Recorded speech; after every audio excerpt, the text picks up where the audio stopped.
জাতীয় থেকে আন্তর্জাতিক প্রান্তিক জনপদ থেকে নগর চারপাশ ঠিক কী ঘটছে এই মুহূর্তে তা নিয়ে আমাদের আয়োজন এখন চারদিক। আর পুরো আয়োজন জুড়ে আপনাদের সাথে আছি আমি সিউল আহমেদ।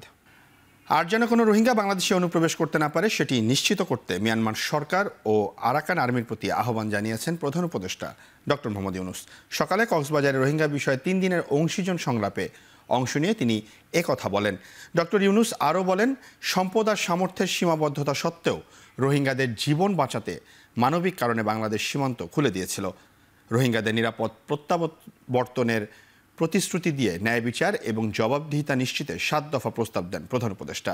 পাশাপাশি ফেব্রুয়ারিতে অনুষ্ঠিত হতে যাওয়া আগামী জাতীয় নির্বাচন নিয়েও কথা বলেন doctor Yunus.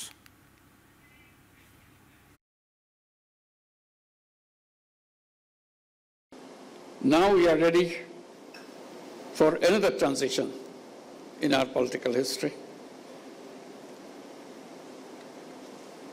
We have announced the time for election. It's just about a year back, we had the uprising mixed with the killing spree. And the country has come to this stable enough and ready to have the election. So we announced the election in the first half of February 2026. Rohingya ইস্যুতে অংশীজন সংলাপে ইতিমধ্যেই বক্তব্য দিয়েছেন প্রধান উপদেষ্টা। সম্মেলনের আজ শেষ দিন। এ নিয়ে আরও খবর জানাতে কক্সবাজার থেকে সরাসরি যুক্ত হচ্ছেন আমাদের সহকর্মী নাজমুস সাকিব।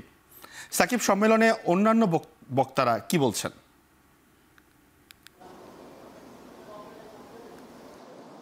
সিউল, জানেন যে গতকাল থেকে যে রোহিঙ্গাদের নিরাপদ প্রত্যাবাসনের জন্য যে অংশীজন সংলাপ সেটা কিন্তু শুরু হয়েছে এবং আজকে কিন্তু দ্বিতীয় দিন। এবং দেখেছি আজ সকাল থেকেই কিন্তু রোহিঙ্গাদের প্রায় 100 খানেক রোহিঙ্গা কিন্তু এখানে উপস্থিত করা হয়েছে।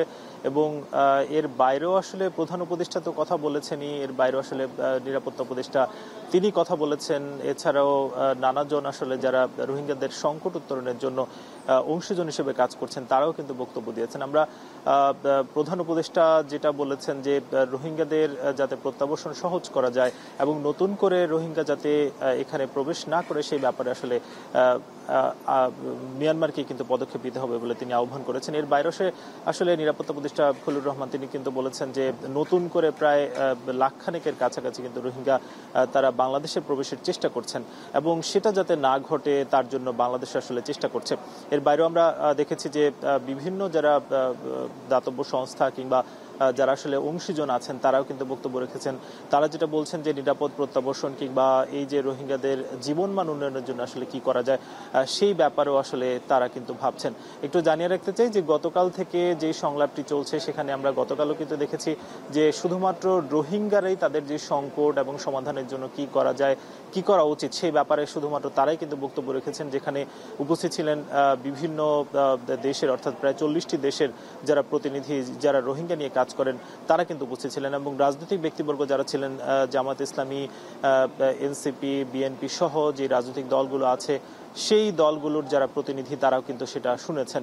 এবং আজকে কিন্তু প্রধান উপদেষ্টা এবং অন্যান্য অংশীজন যারা তাদের একটি সেশন কিন্তু ইতিমধ্যে শেষ হয়েছে এবং আরও অন্তত আজকে কিন্তু 4টি সেশন রয়েছে। সেই সেশনগুলোতে আলোচনা হবে যে কিভাবে আসলে রোহিঙ্গাদের একটি নিরাপদ প্রত্যাবাসন করা যায় এবং এই প্রত্যাবাসনের বাইরেও আসলে রোহিঙ্গাদের একটি স্থায়ী এবং টেকসই যাতে তাদের জীবনমান উন্নয়ন করা যায় সেই ব্যাপারেও কিন্তু আলোচনা হওয়ার কথা রয়েছে। যদিও বলা হচ্ছিল যে আগামী 1 বছরের মধ্যে অর্থাৎ ঈদের আগেই কিন্তু তাদেরকে তাদের দেশে অর্থাৎ মিয়ানমারে ফেরত পাঠানোর জন্য কি কি প্রক্রিয়া এগোনো যায় সেই ব্যাপারে কিন্তু বাংলাদেশের তরফ থেকে বারবার আসলে আলোচনা করা হচ্ছে। তবে মিয়ানমারের যে উদ্যোগ এবং তাদের সহযোগিতা সেটা আসলে বাংলাদেশের তরফ থেকে বাংলাদেশের সাথে সেই সহযোগিতাটা আসলে তারা পাচ্ছে না বলেই জানাচ্ছে। এখন পর্যন্ত বলাই যায় যে প্রায় 8 বছর হয়ে গেল, আজকে কিন্তু 8 বছর পূর্তি। সেই 8 বছরে একজনও রোহিঙ্গা কিন্তু তারা মিয়ানমারে যেতে পারেনি। যার ফলে একটা সংকট কিন্তু তৈরি হয়েছে। এবং এই যে যারা আসলে উখিয়াতে ক্যাম্পে অবস্থান করছে রোহিঙ্গারা, তাদের মধ্যে একটা নিরাপত্তা ঘাটতি সহ নানা ধরনের যে সংশয় তৈরি হয়েছে, সেইটা আসলে কিভাবে দ্রুত সেই সংকটটা কাটানো যায় সেই ব্যাপারেই কিন্তু আলোচনা হচ্ছে। এবং আগামীকালকেও রোহিঙ্গাদের ওখানে এই যে যারা আন্তর্জাতিকভাবে এসেছেন তাদের একটি ভিজিট রয়েছে বলে আমরা জানতে পেরেছি। এই ছিল কক্সবাজার থেকে সবশেষ। সিউল। রোহিঙ্গা ইস্যুতে অংশীজন সংলাপের বিস্তারিত জানাচ্ছিলেন সহকর্মী নাজমুস সাকিব। বাস্তুচ্যুত রোহিঙ্গাদের আশ্রয় দেওয়ার বাংলাদেশ সরকারের প্রশংসা করেছে যুক্তরাষ্ট্র। স্থানীয় সময় রোববার রাতে এক বিবৃতিতে একথা জানান মার্কিন পররাষ্ট্র মন্ত্রণালয়ের প্রধান উপমুখপাত্র টমি পিগট। মিয়ানমার থেকে পালিয়ে যাওয়া রোহিঙ্গাদের আশ্রয় দেওয়ার বাংলাদেশ সহ এশিয়া প্যাসিফিক অঞ্চলের অন্যান্য দেশগুলোর প্রতিও কৃতজ্ঞতা জানায় দেশটি। 2017 সালে আগস্টে রাখাইনে সেনা অভিযান শুরুর পর কয়েক মাসে প্রায় 7 লাখ রোহিঙ্গা বাংলাদেশে আশ্রয় নেন। আগে থেকেই 4 লাখের বেশি রোহিঙ্গা ছিল বাংলাদেশে। এছাড়া প্রতি বছর 30,000-এর বেশি রোহিঙ্গা শিশু জন্ম নিচ্ছে ক্যাম্পগুলোতে। ত্রয়োদশ জাতীয় সংসদ নির্বাচন উপলক্ষে সংসদীয় আসনের সীমানা পুনর্নির্ধারণের দাবি ও আপত্তি নিয়ে দ্বিতীয় দিনের শুনানি চলছে। সকাল 10টায় শুরু হয়ে এখন পর্যন্ত খুলনা বিভাগের 7টি সংসদীয় আসনে শুনানি সম্পন্ন করেছে কমিশন। দ্বিতীয় দিনের শুনানি শুরু হয় সাতক্ষীরা ও যশোরের আসন দিয়ে। পর্যায়ক্রমে শুনানি হবে বাগেরহাট, ঝালকাঠি, বরগুনা, পিরোজপুর, চট্টগ্রাম, রাঙামাটি, বান্দরবানের। প্রধান নির্বাচন কমিশনার এএমএম নাসির উদ্দিনের নেতৃত্বে শুনানিতে অংশ নেন অন্যান্য নির্বাচন কমিশনার, ইসি সচিব, নির্বাচন কমিশনের ঊর্ধ্বতন কর্মকর্তারা। শুনানি শেষে সাতক্ষীরা, যশোর ও বাগেরহাটের বেশ কিছু আসনের সীমানা নিয়ে দাবি ও আপত্তির বিষয়ে মতামত তুলে ধরেন আইনজীবী, রাজনৈতিক নেতৃত্ববৃন্দরা ও স্থানীয় জনগণ। আমাদের প্রাথমিক যে আলোচনা হয়েছে তাতে আমরা অবশ্যই আদালতের আশ্রয় নিব। আমরা রিট করব, জুডিশিয়াল রিভিউ করব আদালতে, এবং বাগেরহাটে সর্বোচ্চ আদালত আন্দোলন করা হবে। ইসি এই সিদ্ধান্তটি নিয়েছে যা জনবিরোধী, জনস্বার্থের পরিপন্থী। সুতরাং আমরা ইসিকে অনুরোধ জানাবো, তারা যে সিদ্ধান্ত গ্রহণ করেছেন, খসড়া একটি প্রস্তাবনা দিয়েছেন, এই প্রস্তাব তারা প্রত্যাহার করুন। শুধুমাত্র একটি জনসংখ্যার অজুহাত দেখিয়ে তারা বাগেরহাটকে 3টি আসন করেছে। আমি বলেছি এই 2023-এর যে আইনের বিধান অনুযায়ী আপনারা করেছেন, সে আইনে আপনারা লঙ্ঘন করেছেন। কমিশন উইদাউট হ্যাভিং রিজন এই ডিসিশনটা নিয়েছে, আমরা তীব্র বিরোধিতা করছি। গণতন্ত্র প্রতিষ্ঠার পথ সহজ নয়। ফেব্রুয়ারিতে সুষ্ঠু নির্বাচনের মাধ্যমে দেশে গণতন্ত্র পুনঃপ্রতিষ্ঠিত করতে জনগণ উন্মুখ হয়ে আছে বলে মন্তব্য করেন বিএনপির স্থায়ী কমিটির সদস্য ডক্টর আব্দুল মঈন খান। সকালে জাতীয়তাবাদী মুক্তিযোদ্ধা দলের প্রতিষ্ঠাবার্ষিকী উপলক্ষে সাবেক রাষ্ট্রপতি জিয়াউর রহমানের সমাধিতে শ্রদ্ধা নিবেদন শেষে তিনি একথা বলেন। গণতন্ত্রকে বাস্তবায়ন করার জন্য, প্রতিষ্ঠা করার জন্য একটি মাত্র অস্ত্র রয়েছে, সেটা শেখ হাসিনার বন্দুকের গুলি নয়, সেটা হচ্ছে ভোটের অস্ত্র। একটি সুষ্ঠু নিরপেক্ষ ভোটের মাধ্যমে কেবল বাংলাদেশের মানুষ তারা গণতন্ত্র ফিরে পেতে পারে। তারা তাদের ইচ্ছামতো 300 প্রতিনিধি নির্বাচিত করবে, এবং এটা বুঝতে হবে এই প্রতিনিধিরা কিন্তু কোনো চিরস্থায়ী বন্দোবস্তে আসতে পারবে না। ডাকসু নির্বাচনের প্রার্থিতা প্রত্যাহারের শেষ দিন আজ। পাশাপাশি আগামীকাল থেকে আনুষ্ঠানিক প্রচারে নামবে প্রার্থীরা। সোমবার ঢাকা বিশ্ববিদ্যালয়ের শিক্ষার্থীদের সাথে কুশল বিনিময় করতে দেখা যায় নির্বাচনে অংশ নেওয়া প্রার্থীদের।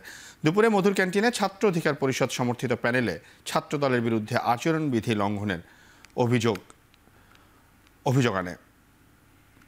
এ সময় ভিপি প্রার্থী বিন ইয়ামিন মোল্লা বলেন, ছাত্রদলের চাওয়ার কারণে নির্বাচন কমিশন মনোনয়ন ফরম বিক্রির সময় বাড়িয়েছে।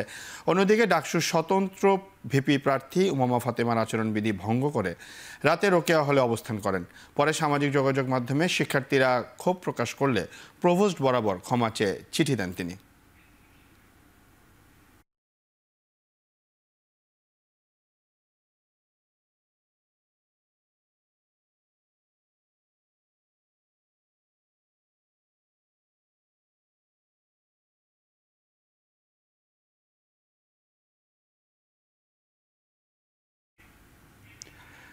জাহাঙ্গীরনগর বিশ্ববিদ্যালয় কেন্দ্রীয় শিক্ষার্থী সংসদ জাকসু ও হল সংসদ নির্বাচন মনোনয়নপত্র যাচাই বাছাইয়ের কাজ চলছে।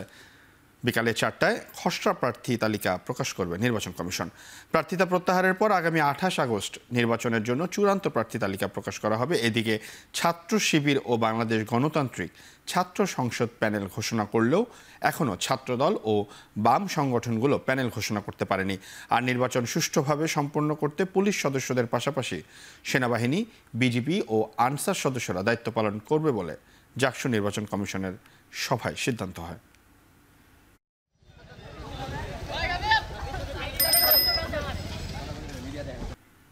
সিলেটের পর্যটন স্পট সাদা পাথর থেকে লুট হওয়া পাথর নিজ উদ্যোগে ফিরিয়ে দেওয়ার সময়সীমা আজ সন্ধ্যায় শেষ হচ্ছে। এদিকে নির্দেশনা অনুযায়ী আজও লুট হওয়া পাথর ফিরিয়ে দিচ্ছেন স্থানীয়রা। 2 দিন আগে এই নির্দেশনা জারি করার পর এখন পর্যন্ত 25 লাখ ঘনফুট পাথর উদ্ধার করা হয় বলে জানান উপজেলা প্রশাসন। এর মধ্যে প্রায় 5,50,000 ঘনফুট পাথর পর্যটন স্থানে প্রতিস্থাপন করা হয়েছে। বাকি পাথর পর্যায়ক্রমে প্রতিস্থাপন করা হবে। পাশাপাশি পাথর লুটের ঘটনায় জড়িতদেরকেও আইনের আওতায় আনার চেষ্টা অব্যাহত আছে।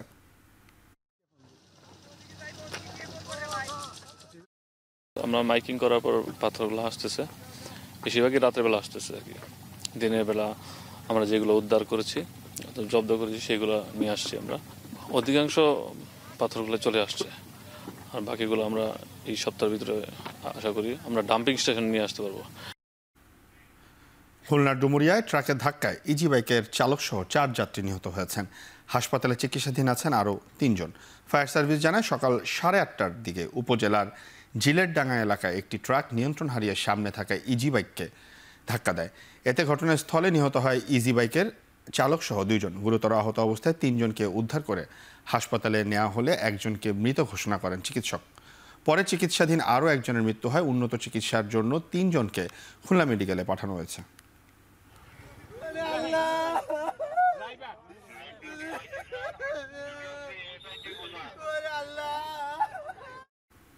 চট্টগ্রামে আইনজীবী সাইফুল ইসলাম আলিফ হত্যা মামলায় চিন্ময় দাস সহ 39 জনকে আসামি করে দেয়া চার্জশিট গ্রহণ করেছে আদালত। দুপুরে Chittagong metropolitan magistrate S M. Alauddin শুনানি শেষে এ আদেশ দেন। শুনানিতে মামলার বাদী আলিফের বাবা জামাল উদ্দিন উপস্থিত ছিলেন। বাদী পক্ষের আইনজীবী সহকারী পাবলিক প্রসিকিউটর মোহাম্মদ রায়হানুল ওয়াজেদ চৌধুরী জানান, এই মামলায় নতুন করে এক আসামিকে অন্তর্ভুক্তি করার নির্দেশ দেন আদালত। নতুন করে পলাতকদের বিরুদ্ধে ওয়ারেন্ট ইস্যু করা হয়েছে। এর আগে 10 আগস্ট আদালত রিপোর্ট শুনানির জন্য সমন জারি করেন। মামলায় ইসকন নেতা চিন্ময় কৃষ্ণ দাস সহ 20 আসামি গ্রেপ্তার এবং 19 জন পলাতক রয়েছেন।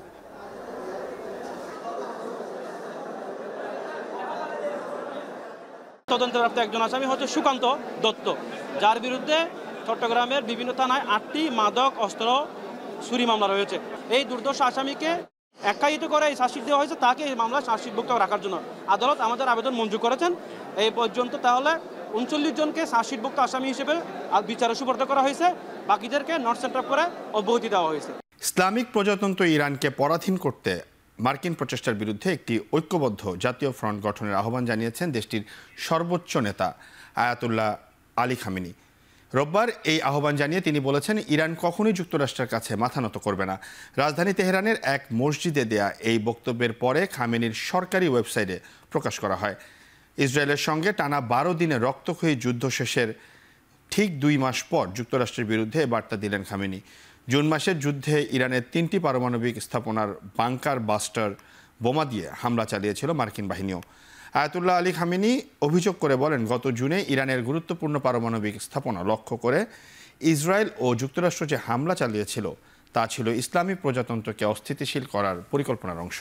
নিজেদের পারমাণবিক কর্মসূচি নিয়ে ইউরোপের 3 দেশ ব্রিটেন, ফ্রান্স ও জার্মানির সঙ্গে বৈঠকে বসার কথা রয়েছে ইরানের।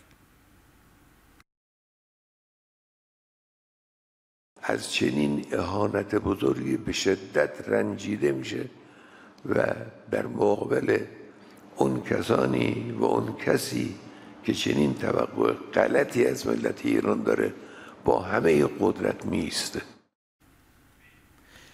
ইয়েমেনের রাজধানী সানায় থাকা বেশ কয়েকটি হুতি লক্ষ্যবস্তুতে ইসরায়েলের চালানো বিমান হামলায় অন্তত 6 জন নিহত হয়েছেন। আহত হয়েছেন আরও অন্তত 86 জন। এর আগে গেল শুক্রবার ইসরায়েল ভূখণ্ড লক্ষ্য করে হুতি হামলার প্রতিশোধ নিতে রোববার পাল্টা হামলার দাবি তেল আবিবের। এতে সানায় থাকা প্রেসিডেন্ট প্রাসাদ, 2টি বিদ্যুৎ কেন্দ্র ও একটি জ্বালানি সংরক্ষণাগার সহ আরও বেশ কয়েকটি হুতি স্থাপনা লক্ষ্যবস্তু করা হয়েছে বলে জানিয়েছেন আইডিএফ। ইসরায়েলের বিরুদ্ধে হামলা চালাতে থাকলে হুতিদের আরও চড়া মূল্য দিতে হবে বলে হুমকি দিয়েছেন প্রধানমন্ত্রী নেতানিয়াহু।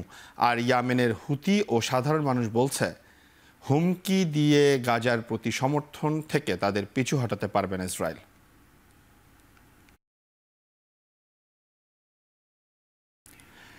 এবার খেলার খবর। ভারতের বিপক্ষে হারের পর ফের জয়ের ধারায় ফিরল বাংলাদেশের মেয়েরা। অনূর্ধ্ব 17 নারী সাফ চ্যাম্পিয়নশিপে নেপালের বিপক্ষে জয় এসেছে 3-0 ব্যবধানে। ভুটানের থিম্পুতে ম্যাচের শুরু থেকে আধিপত্য দেখিয়েছে বাংলাদেশের মেয়েরা, যদিও গোলের জন্য অপেক্ষা করতে হয়েছে প্রথমার্ধের 41 মিনিট পর্যন্ত। বাংলাদেশের নাম্বার 10 থুইনুয়ে মার্মা গোল করে ডেডলক ভাঙেন। মিনিট 4 পরে নেপালের জালে বল জড়ান ফরওয়ার্ড সুরভি আকন্দ প্রীতি। 2-0 গোলের লিড নিয়ে বিরতিতে যায় বাংলাদেশ। দ্বিতীয়ার্ধে একাধিক সুযোগ নষ্ট করলেও ম্যাচের একেবারে অন্তিম সময়ে তৃতীয় গোল পেয়ে যায় মাহবুবুর রহমানের শিষ্যরা। বদলি নামা রিয়ার গোলে নিশ্চিত হয় 3-0 গোলের জয়।